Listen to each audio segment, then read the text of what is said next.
Meaning of Garibaldi biscuit.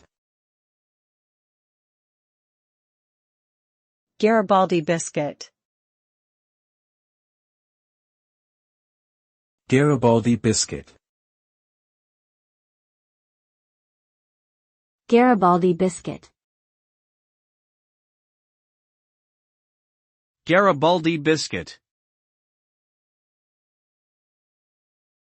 The Garibaldi biscuit, also known as the squashed fly biscuit, is a thin and crispy biscuit that was invented in England in the 19th century.